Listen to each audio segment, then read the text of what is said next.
On est le 4 février, bienvenue en prenant votre café. La certification des Gulfstream qui a fait tilter de Donald Trump, je vais en parler encore. Elaine qui fait des deals à peu près avec tout le monde. Un site web pour traquer les employés congédiés, pas le nom, bien entendu. Soraya qui pogne un flat dans des nids de poules. Le voisin de la tulipe va être payé pour avoir causé du trouble, imaginez-vous. Christine Fréchette ne peut critiquer son gouvernement. Je vous dis pourquoi. Redmonds commence à être dans le trouble. Palantir, le titre qui ne veut pas mourir. Hein? Au contraire, la volatilité des métaux, cotiser à son REER, c'est la saison de REER, je vais vous en parler. La hausse du prix du lait, SpaceX qui merge avec X. La stratégie de piler du Bitcoin, est-ce que c'est une stratégie payante finalement? Et finalement, je vais vous présenter de la bouffe. Un peu partout dans le monde, vous me direz si vous seriez prêt à en manger. On va voir ça tout de suite.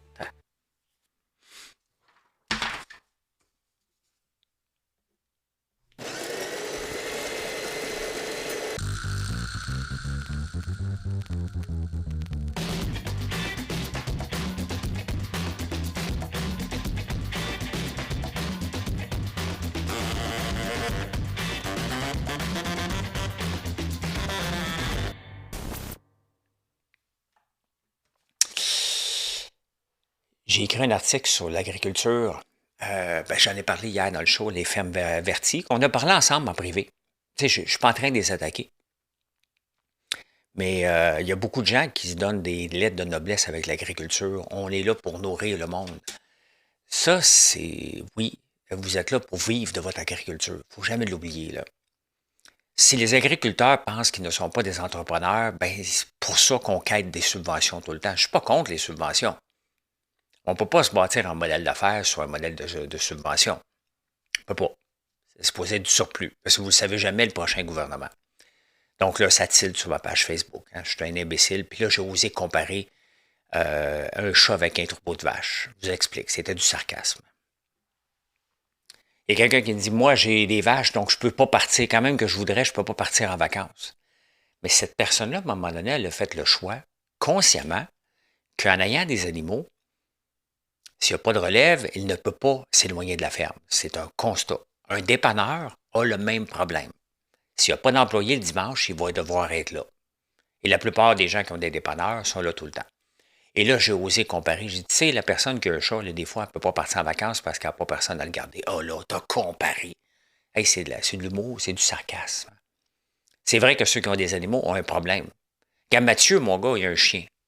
Moi, j'ai pas le temps de m'occuper d'un chien, là. Il voulait aller en vacances l'année passée au mois d'août. Il est allé. Je n'ai pas gardé son chien. Je n'ai pas un horaire pour m'occuper d'un chien, là. Je peux bien lui donner de la bouffe ici, là, puis dire allô, Zouvi, comment ça va? Je n'ai pas le temps, donc il est obligé de s'organiser. Je comprends qu'un troupeau, tu ne peux pas le déplacer, là, vous comprenez, là. Mais à la fin, l'agriculture, là, si on ne comprend pas que c'est de l'entrepreneuriat à la base, sinon vous êtes des opérateurs au service de l'État, donc du communisme. Vous ne faites que produire pour l'État sans espérer avoir rien en retour. Ça ne marche pas comme ça. Il faut l'accepter. Arrêtez d'être agressif quand je parle d'agriculture, ça ne donne rien. Il faut l'accepter à un moment donné. Je ne vous critique pas, mais c'est de l'entrepreneuriat. Et le plus beau, c'est que j'ai déjà dit que les gens sous la gestion de l'offre, ce sont des opérateurs, puis ont tilté. Mais là, vous êtes quoi? Des opérateurs? Ou des entrepreneurs? Tu sais, à un moment donné, il faut falloir se brancher, mais vous êtes des entrepreneurs. Donald Trump a raison un peu. C'est sa façon de faire qui est sauvage. Hein? Sur la certification des Gulfstream. Si le FAA aux États-Unis approuve un avion et que le transport va dire, bon, maintenant, je vais faire le même travail que toi, puis je vais voir, ça va prendre 5-7 ans avant de pouvoir l'approuver. Tu sais, à un moment donné, là, on peut-tu s'entendre que ces deux organismes-là travaillent ensemble? Que si Transport Canada approuve un avion pour Bombardier, mettons, que la FAA l'appuie immédiatement, ou qu'ils travaillent ensemble pour la certification, le faire en même temps. C'est demander, mettons, que Bombardier dit, moi, je veux faire rouler ces avions-là au Canada et aux États-Unis. Bon, parfait. Ils peuvent tous se mettre ensemble? Parce que là, c'est ridicule un petit peu, là. Puis les États-Unis ont un peu raison, puis j'espère que le Canada aurait raison si c'était le contraire. C'est supposé être des gens qui regardent des détails très précis. Qu'est-ce que Transport Canada va apporter que la FAA n'aurait pas vu? Mettez-vous ensemble.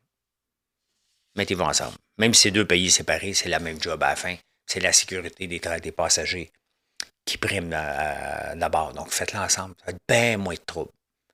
C'est assez rare qu'on fait un avion au Canada qui ne va pas aller voler aux États-Unis. Faites-le ensemble. Hey, l'Inde qui fait des deals à peu près avec tout le monde, il va falloir que le Canada en fasse un bientôt aussi. Et on peut le voir que c'était payant pour nous autres à date d'aller en Chine. Même si Trump capote, on a le droit d'aller en Chine. Est-ce qu'on a ouvert nos veines en ce moment parce que les États-Unis viennent de faire un deal avec l'Inde? Non. Les droits de douane vont baisser de 18%. L'Inde va arrêter d'acheter du pétrole russe, va acheter maintenant le pétrole des États-Unis et du Venezuela. Est-ce qu'on a pété une coche à Donald Trump et ça se fait pas? Si tu fais un deal avec l'Inde pour le pétrole, c'est moi qui vais vendre du pétrole. J'ai hâte de voir qu'est-ce que Mark Carney va pouvoir offrir parce qu'il va y aller au courant du mois de février, je pense, au mois de mars. Qu'est-ce qu'il va offrir à l'Inde? Est-ce qu'il va être capable de vendre du pétrole puis là, Donald Trump va capoter? Parce que si l'Inde prend du pétrole du Venezuela, qui est le même que le Canada, ben, on peut en vendre aussi, oui. Donc, j'ai hâte de voir, c'est quand même la 5e plus grande puissance au monde, l'Inde. Économiquement, un taux de croissance de 7,2 ben, il faut qu'on aille faire des deals aussi. C'est pas pour rien que tout le monde va faire des deals là-bas. Il y a des deals à faire. Il y a de l'argent. Fait que c'est pas pire. Pas pire. Pas pire, pas pire. Qu'est-ce que j'ai marqué ici? Oh, il y a un site web pour traquer les employés du Canada. Du Canada. On va aller voir ça. Regardez ça. Workers Reduction. Donc, là, au moins, ça a l'air d'un site assez basique, là, parce que j'ai toujours peur quand le gouvernement se lance d'en faire un site. Hein. Workforce Reduction in the Federal. Il doit avoir ça en français. Réduction des effectifs dans la fonction publique fédérale. Le contexte. Blablabla. Donc, à propos des données. Donc, l'Agence de la santé publique du Canada, il y a 3372 personnes. Nombre de postes à réduire, 53. On ne l'a pas réduit encore. Bureau du conseil privé, ça, il y a beaucoup de gens qui travaillent pour le premier ministre. Hein? 1208. On a coupé un petit peu là-dedans. Là. Relations couronne autochtone et affaires du Nord. On peut voir, hein, juste en regarder les organismes, là, il y a des organismes qui servent à rien. Bien, ils servent à quelque chose, mais on a entendu parler. Affaires mondiales, 7600 personnes. Agence de promotion économique du Canada Atlantique. Agriculture, on coupe beaucoup de gens. École de la fonction publique du Canada. Ça n'a plus sa raison d'être, ça. Patrimoine canadien, pêche. Tu sais, on a beaucoup, beaucoup, beaucoup. On pourrait faire le même exercice au Québec, là. De manière, il faut revoir l'ensemble. L'école de la fonction publique, j'en avais déjà parlé il y a quelques mois. Ça ne sert à rien, ça. Former des gens à être bilingues, je pense. C'est ça leur rôle, là. Quand même, hein? Hey, j'avais une autre affaire à vous montrer ici. Trader Joe. Trader Joe, aux États-Unis, c'est un magasin à rabais. Je comprends bien. Je pense que oui. On va aller voir. Regardez le sac.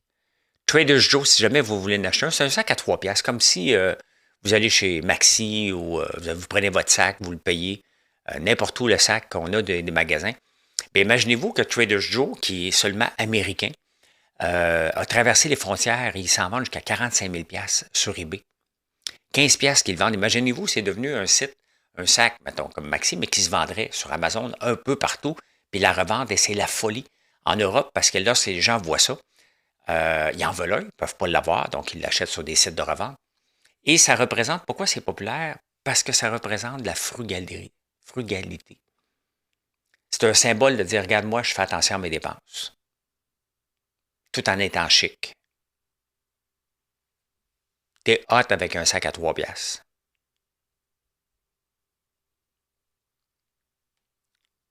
Quand même, hein?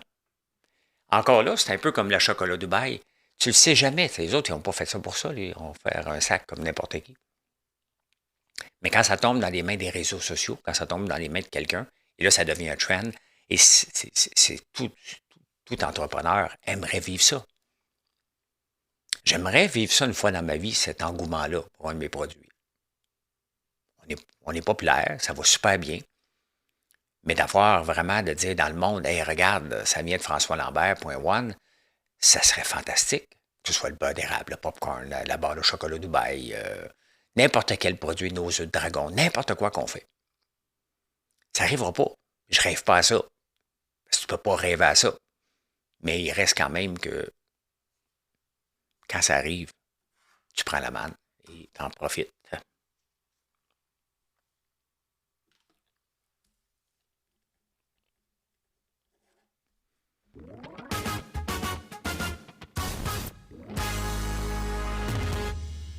Quand je dis en profiter, tu sais, j'aime pas le mot profiter, mais quand il y a des occasions qui se passent en affaires, si tu ne prends pas, quelqu'un d'autre va les prendre. Si tu n'es pas capable de livrer, tu vas juste manquer une belle opportunité. C'est ça. C'est ça. Tu sais, on vient de sortir la barre de chocolat Dubaï, que vous aimez, vous recommandez déjà. Le gros engouement était il y a 1 an et demi. Il est encore très populaire. Nous, on est sans pistache. Mais si j'avais été capable de sortir dans le temps, il y a 1 an et demi, j'en aurais vendu en quantité industrielle encore plus que là. Sauf que là, on a de la misère à fournir, de toute façon. On est obligé de recommander des boîtes en urgence. Donc, j'ai pas perdu la vague. J'étais pas dans le pic de la vague. Un peu comme le miel piquant aussi. Le miel piquant, il y avait un gros trend sur Facebook. Mais c'est parce que quand tu n'es pas celui qui la lance, à un moment donné, il faut que tu t'adaptes. Et tu découvres, ah oui, OK, du miel piquant, on va l'essayer. On va voir ce qu'on peut faire avec ça. Et maintenant, ben, c'est rendu un de nos produits très populaires aussi. Mais ça prend du temps. Ça prend du temps. Hey, Christine Fréchette, elle ne perd pas son temps à critiquer son gouvernement comme Bernard Drinville. Hein. Bernard a moins de ministres qui l'appuient. Donc lui, il peut tirer à boulet rouge. Avec raison, il se doit de le faire. Christine Fréchette, elle joue la réservée, qui ne fait pas de bruit, qui fait ce que les ministres veulent qu'elle fasse. C'est ça l'affaire. Ça n'enlève rien à sa compétence. Mais à quel moment qu'elle va prendre sa place dans les médias? Paul Saint-Pierre Plamondon, Éric Duhaime reste dans les médias tout le temps. Pas elle. Charles Milliard est un peu réservé aussi. C'est pas bon pour créer de l'engouement. Là. Mais Christine Fréchette est mal placée pour parler contre les politiques du gouvernement. Il y a 12 ministres qui l'appuient. Sont-ils tous contre? Vous voyez comment c'est touché un petit peu. Là? Bernard a le champ libre, lui. Puis, tu sais, on se doit de faire différemment. Le nouveau chef peut dire, regarde, ça n'a pas marché, ça. C'est le moment de dire que ça n'a pas marché. Ils ont le champ libre pour le faire. Personne ne va les critiquer que ça n'a pas marché. Ça n'a pas marché. Ils s'en vont vers zéro. Donc, est-ce que je vais avoir une Christine Fréchette comme premier ministre? J'ai mes doutes.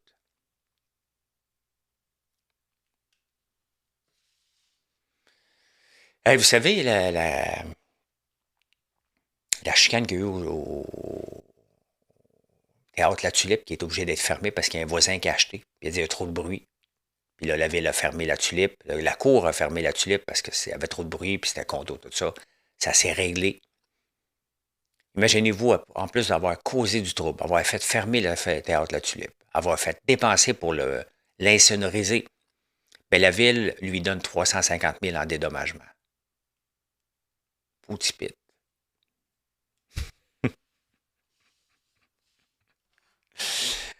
350 000 en dédommagement parce qu'il y a eu une erreur dans l'octroi du permis en 2016, quand il a acheté.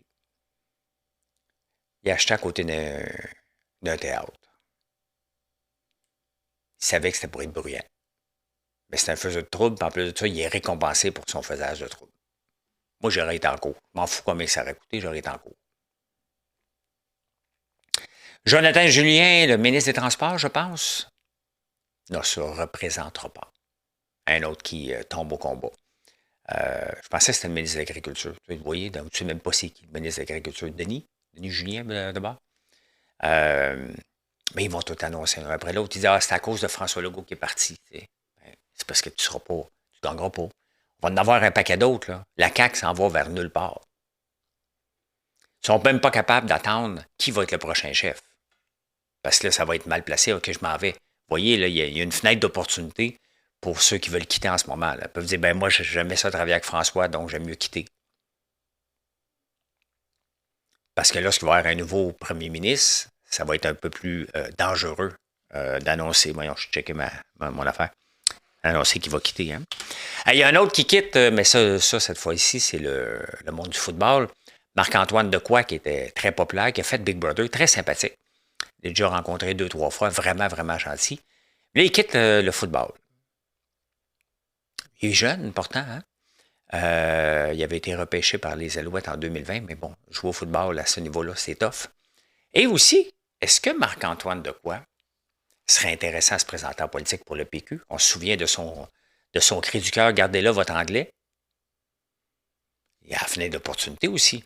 S'il n'est pas sûr de performer, d'être bon, sachant qu'il reste peut-être 1 an ou 2, sachant que les élections s'en viennent, ben, je vois Marc-Antoine Dequoy se présenter en politique. Je pense que ce serait un bon move pour le PQ d'aller chercher un Marc-Antoine Dequoy.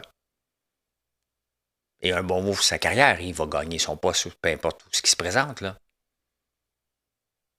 Il aime ça faire la télévision. Pas qu'il aime ça, mais il est habile. Il faut arrêter de dire on aime ça faire la télévision, parce que vous me le dites souvent, ça. T'sais. En plus que je ne suis pas un agriculteur, j'aime ça faire la télévision, je suis un kid Kodak. Ben non, on m'invite. Là, je n'ai pas d'invitation. J'en fais pas. Un jour, je vais peut-être en avoir d'autres, ou peut-être un jour, je n'aurai plus. C'est bon. En politique, elle le verrait bien. En parlant de politique, notre super mairesse de Montréal, Valérie Plante n'aurait pas fait ça. Hein? Soraya, sur l'avenue Notre-Dame, sur la rue Notre-Dame, a pogné 2 flats, a fessé dans un nid de poule. Elle est obligée de faire venir la remorqueuse. La mairesse de la ville de Montréal, elle reconnaît qu'il y a un gros problème. La ville est laide en tabarnouche. Elle a hérité de ça. Tu sais, c'est facile de dire qu'on n'a pas les équipements. Oui, c'était l'ancienne, mais là, tu es hérité d'un tas de merde. Fait qu'avant de dépenser un peu partout pour n'importe quoi, là, première étape, c'est qu'on ait des rues qui sont carrossables. Tu as hérité du problème, fixe-le. Ça coûtera ce que ça coûtera, coupe ailleurs. Quand les cols bleus sont en grève aujourd'hui, là, tu viens d'économiser un peu, garde-la en grève, envoie-la en lockout, de toute façon, ça ne changera rien. La ville de Montréal est laide, ben sale. Donc, pourquoi s'embrimer? Envoie-la en lockout, tu vas économiser. Mets de l'argent sur les rues éventuellement. Le temps que tu vas économiser avec eux autres. Mais non, mais tu l'as hérité de la ville. Tu sais, quand on vient pour se présenter à la mairie, tu regardes, tu dis, ouais, on va envoyer ça à régler. Soyons pas surpris, là. C'est pire cette année, mais c'est pas la première année que les rues sont dégueulasses à Montréal, là.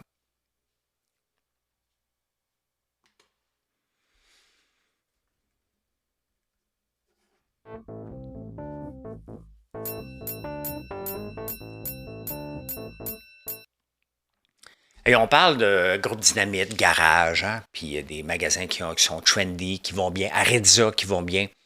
Redmonds, qui va magasiner chez Redmonds encore?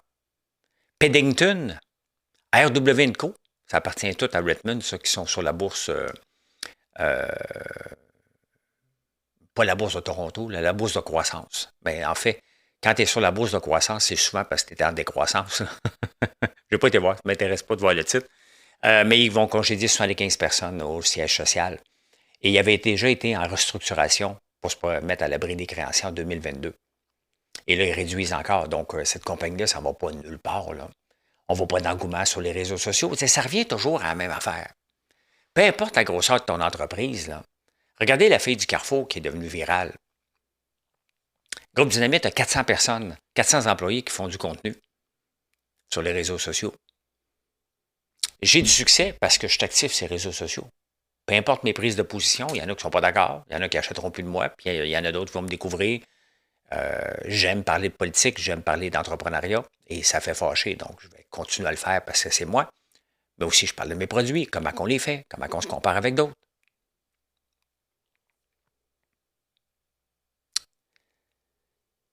Redmonds, ils font quoi? RW & Co, qui a déjà eu le vent dans les voiles, ils ont déjà eu Piqué là, comme porte-parole. Peddington, quelqu'un qui est fier de mettre son linge sur... Je sais pas que c'est laid, je le connais pas. Ça fait tellement d'années que je n'ai pas été dans le centre d'achat. Je ne sais plus quand je suis allé dans le centre d'achat la dernière fois. Mais à un moment donné, une marque doit se renouveler constamment. C'est pas quelque chose qui coûte cher avant une présence sur les réseaux sociaux. Là. Je ne sais pas s'il y en a une, je ne l'ai pas vue. Mais quand tu es en train de congédier, puis ça fait en 3 ans, tu te mets 2 fois en restructuration, il y a un problème plus profond à regarder. Qu'est-ce que tu offres aux gens? Là?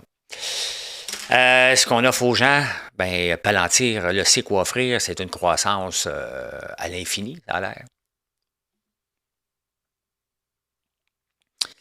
Palantir, elle avait de tout petits titis, Palantir, Palantir, j'ai tout le temps ça. Palantir qui ben, explose. Des résultats mieux que prévus grâce à la AI. Donc 61% de croissance en 2026 qu'il prévoit. Le titre pogne, regardez sur 5 jours. Le titre ben, avait tombé. Hein? Puis là, il avait tombé parce que tout a tombé. Puis là, il remonte exactement à une belle tasse en U. 147 à 164.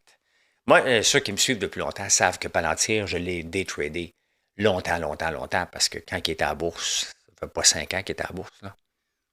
Ça fait 5 ans, il est arrivé en 2020. Je faisais du day trading et je l'ai tradé plusieurs fois. J'ai fait de l'argent avec lui. Maintenant, je ne suis plus dans le day trading, mais regardez sur le long terme. Donc, une belle augmentation pour ceux qui l'ont encore. Mais on voit que l'intelligence artificielle, avec des titres comme Palantir, est loin d'être morte. Ça s'est calmé, avec raison, puis ça fait du sens que ça se calme. On va aller voir presque NVIDIA qui est l'indice. Ah ben, pendant que je suis là, AMC. Non, AMC, c'est pas ça, c'est AMD. Un peu. NVIDIA, 185 à 186. Regardez, lui aussi, là, depuis 1 an, il fait beaucoup de surplace là, depuis le 27 août. Après une croissance fulgurante, là, on est en mode attente. Il a fait beaucoup de deals, ils ont acheté beaucoup d'affaires. On est en mode attente, puis c'est bien correct. C'est bien correct. Mais l'intelligence artificielle, dans son cas, il n'y a pas eu de crash. Il y a eu des crashs sur des bulles. Hein? Intel, wow, boum, ça a descendu d'un coup. L'autre qui va bien, ben regardez AMD qui fait des puces aussi, ben rapporter des bons chiffres, une croissance, eux autres, depuis le mois d'avril, depuis 1 an, de 85 à 250. C'est beaucoup. Et donc là, on a une croissance, une augmentation de 5% hier, 2% aujourd'hui. D'ailleurs, le marché qui s'est ressaisi enfin. Enfin, le marché s'est ressaisi. Le Dow Jones qui avait eu une augmentation d'1%. Le Nasdaq qui a remonté, on est presque vers le haut. Ce qui m'a fait mal à mon portefeuille, j'en ai parlé plusieurs fois, puis j'imagine que ça a fait mal à vous autres aussi. C'est vraiment ça, le dollar canadien. Et ça me fessait fort. Quand j'ai vu les chiffres, là, j'ai fait comme aïe aïe. C'est inquiétant, même si, là, j'ai récupéré presque la moitié de mon pic, parce que moi aussi, j'avais eu un pic à vie dans mes placements. Ça a baissé, puis c'est normal. Tu sais, souvent, lorsqu'on regarde les indices, on dit il est proche de son maximum, ben parce qu'il l'a déjà atteint puis il l'a descendu. Mon portefeuille est fait exactement comme le Nasdaq ou comme le Dow Jones. Là, il a monté puis il a descendu. Donc, ça a récupéré, c'est rassurant. L'intelligence artificielle est loin de mourir, tellement loin de mourir que SpaceX et xAI mergent ensemble pour faire une compagnie qui vaut maintenant c'est une compagnie là, qui n'est pas listée, mais qui vaut à peu près 1500 milliards.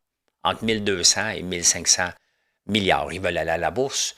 Et pourquoi? Ben, en lisant un peu partout, pourquoi que xAI, donc l'intelligence artificielle, merge avec SpaceX, parce que c'est 2 domaines séparés, c'est parce que Musk veut amener l'intelligence artificielle et les data centers dans l'espace, où le soleil est à l'infini.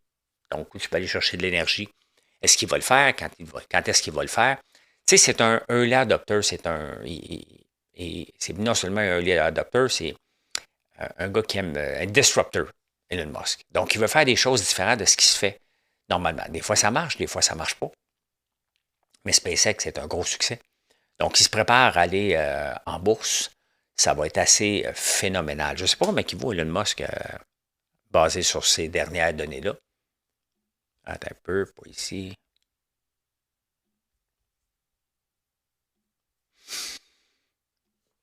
Forbes. Je déteste aller voir ce site-là parce que il met mon ordinateur tellement que c'est lourd. Real time, Elon Musk, bon, il a perdu 61 milliards hier. 6 milliards. Donc, c'est pas encore comptabilisé. Il vaut juste 768. Donc, ça, je ferme ça parce que c'est lourd. Ce site-là, Forbes, là, est épouvantable sur les furteurs. Palantir, Redmonds. Ah, les producteurs de lait vont avoir une augmentation de 2,32 %. Ils vont dire que c'est pas assez. Mais quand tu as une augmentation garantie à chaque année, c'est assez aussi. Tu sais, la Commission canadienne du lait a décidé, bon, c'est 2,32, ça couvre l'inflation. Les autres, ils vont chialer, là. Ils vont dire, ah, c'est pas assez, on en mérite plus. Oui, mais tu as une garantie. L'année prochaine aussi, tu vas avoir une garantie d'augmenter. Le reste des entrepreneurs n'ont pas cette garantie-là. Donc, avoir une garantie vient avec aussi, avoir une garantie de prix, une prévisibilité, vient aussi avec un consommateur doit payer à la fin. Ici, on s'en fout du consommateur en passant. On va mettre le prix du lait au prix que ça nous tente, puis le consommateur l'achètera bien parce qu'on va avoir le lobby qui va nous aider à le vendre. Un jour, le lait, je ne sais pas si un jour le lait, parce qu'il reste que du lait, c'est bon pareil. Okay? J'en bois pas souvent, mais j'aime ça pareil. Si un jour, le lait d'avoine, le lait de soya, n'importe quoi devient plus populaire, et de plus en plus, ça prend des parts de marché, là, ils vont broyer. Ils vont broyer que c'est le dollar américain, que c'est l'invasion américaine du lait américain, alors qu'ils n'ont pas vu venir la compétition qui était devant eux. Et là, la compétition, dans les breuvages laitiers. Faut pas dire le lait, là, il y a quelqu'un qui va capoter ici.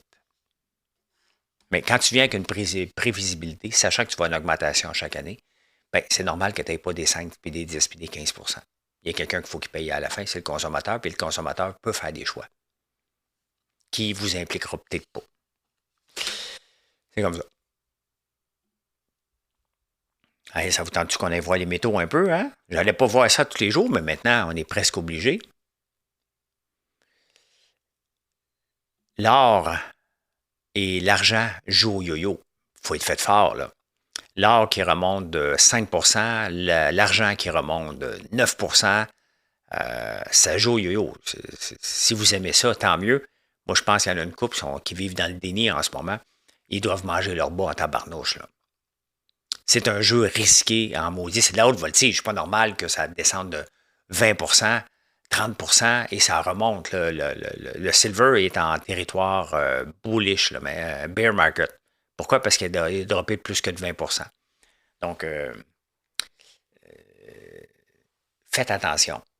Faites attention à ce genre de spéculation-là. C'est rare. Il n'y a pas grand gagnant là-dedans. Là. Il n'y a pas grand gagnant, à moins que tu sois à temps plein là-dessus. Que tu sois capable d'en acheter à temps plein ou tu accumules, tu dis ça va remonter, ça a déjà valu 120. On ne sait pas si ça va remonter là. Il ne faut jamais l'oublier, on ne le sait jamais. Ce n'est pas parce que ça a déjà valu, ça a valu ça parce que c'était de la spéculation. La péculation, hein, ça piculait. Ben, sexe. Et la volatilité, non, je viens d'en parler, l'épée. Si cotiser à son REER, c'est le moment, là. Hein? Mois de février lancé, on va en parler à tous les jours. Moi, je ne cotise plus depuis un bout. Et la question que vous devez, pourquoi je ne cotise plus? Parce que vous devez vous poser la même question. Le salaire que vous avez aujourd'hui versus ce que vous pensez lorsque vous allez être transféré dans votre excusez-moi. Là, je ne me souviens pas c'est quoi le pourcentage qu'on doit réduire. Là. Je vais regarder ça demain. Là, on va en parler parce que cotiser avec un REER vient aussi avec une décision. Est-ce qu'aujourd'hui, le salaire que vous avez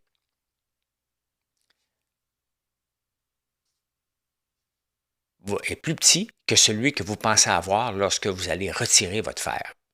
Le REER, vous pouvez le retirer à partir de 65 ans, mais si vous ne le faites pas, à partir de 71 ans, tu es obligé. Tu es obligé de retirer des REER avec un certain pourcentage jusqu'à 85 ans, je pense. Donc, Donc, tout ton REER s'en va en faire, tu en prends une partie, tu te le verses. La question que vous devez vous poser, c'est est-ce que l'argent accumulé dans votre REER à 71 ans, est-ce que lorsque vous allez commencer à le retirer, parce que vous allez être imposé, est-ce que ça va être plus élevé que ce que vous avez aujourd'hui? Dans mon cas, moi, la réponse est oui. Donc, c'est pour ça que j'ai arrêté de cotiser à mon REER. Parce que ça ne fait pas de sens de reporter de l'impôt et en payer plus après. C'est ça, le REER, c'est un report d'impôt. C'est pas comme le CELI. Je privilégie de beaucoup mon CELI parce que ça, il n'y a pas de limite. Que mon REER. Mais ça vous appartient, là. Mais la question que vous devez vous poser, le report d'impôt que je fais, est-ce qu'il va être rentable au moment du retrait? Parce que c'est faux, on nous a vendu que à la retraite, on était pour avoir moins de revenus, puis on était pour être. Alors que lorsqu'on prend notre retraite, c'est pour vivre. Alors qu'on n'a pas le choix, là, mais la plupart des gens qui prennent, ceux qui ont des REER, c'est parce qu'ils veulent avoir un train de vie intéressant. Donc, voyager, avoir du temps pour aller au restaurant, au théâtre, faire l'amour. Faites ce que vous voulez. Ça coûte quelque chose, faire l'amour, il y a un problème. Euh, Donc, moi, j'ai arrêté depuis plusieurs années. Plusieurs années. Et il y a une tendance, hein, avec la montée du Bitcoin qu'on pensait à l'infini, et surtout du plus grand vendeur de tapis de l'histoire du marché boursier, qui est Michael Saylor, de MicroStrategy, qui a renommé Stratégie, en disant que le Bitcoin s'en allait vers 13 milliards. Le Bitcoin vaut 13 millions, pardon. Vaut 78 000, s'en va vers là-bas. Ben, regardez ce qui arrive avec l'action de MicroStrategy. Il y en a plusieurs qui viennent m'en parler quand il y a des hypes comme ça. Il y a toujours quelqu'un qui débarque sur ma page Facebook en privé pour me parler de sa stratégie. Comment, là, il y en a pour l'or et l'argent. Vous voulez me parler, moi, j'ai analysé ça, je vais faire ça comme ça. Puis à la fin, là, vous ne contrôlez rien. Donc, faites juste profiter de la manne. Sachez qu'en sortir, ma MicroStrategy, qui a même eu déjà un pic à 542, en vaut aujourd'hui 139. Ils ont loadé beaucoup, beaucoup de Bitcoin. Je ne sais pas s'ils en achètent encore, mais c'était du hoarding. Il y a plusieurs autres compagnies qui ont commencé à faire ça. Donc, Good Food avait fait ça aussi, imaginez-vous, avant qu'on congédie le président actuel et fondateur Ferrari. Il commençait à loader du Bitcoin en se basant sur les autres stratégies comme ça. Ben, ça n'a pas marché. Alors, on va voir dans le long terme. Mais à court terme, ce n'était pas une bonne stratégie. Et le Bitcoin, ça ne va pas toujours en montant. Hein? Il perd de la valeur. Ah, moi aussi, ça m'aurait tenté de dire, OK, parfait, mais je ne suis pas rendu là. Moi, je réinvestis tous mes capitaux. Pas là, mais ça pouvait être tentant de dire, regarde, on va faire ça, puis on va s'enrichir avec des placements en plus de la croissance des ventes de l'entreprise. Mais je ne l'ai jamais fait, je n'aurais pas fait dans le Bitcoin.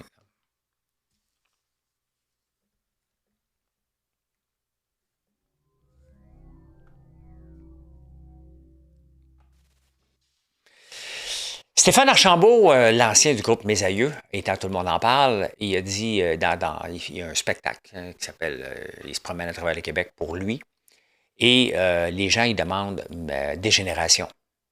Il refuse de le chanter, il dit que ça appartenait aux Mes Aïeux, puis il était particulièrement arrogant. Il n'est pas connu, Stéphane Archambault. Là. Si on va voir Stéphane Archambault, peu importe si c'était dans le groupe Mes Aïeux, on va entendre la chanson Dégénération. Tout le monde chante ça. Tout le monde connaît la chanson. Mon arrière-arrière-grand-père, il ne veut pas chanter. Il dit, si les gens veulent me demander, moi leur dire non avec un grand sourire. C'est arrogant quand tu vis avec le public. Pense pas que c'était sa meilleure sortie. On ne le connaît pas, là, Stéphane Archambault. Là. Faites un sondage, qui est Stéphane Archambault? Personne ne connaît. Est-ce que tout le monde connaît le groupe Mes Aïeux? Il va en avoir un méchant paquet qui va le connaître, même s'il n'existe plus. Tu sais, l'arrogance, là. Et finalement, je vous montre la bouffe. Je ne connais pas tous les drapeaux. Vous me direz si vous connaissez ça ou si vous mangeriez ça. On y va. En Grèce, ça vous tenterait-tu de manger du poisson cuit dans dans un pain de rail, de blé? C'est quoi ce pays-là? En Chine? Des intestins de mouton dans une sandwich. J'ai déjà goûté à ça, c'est complètement dégueulasse. Du mince pork bread, du porc cru, euh, dans un pays que je ne connais pas. Meat stew in a beer.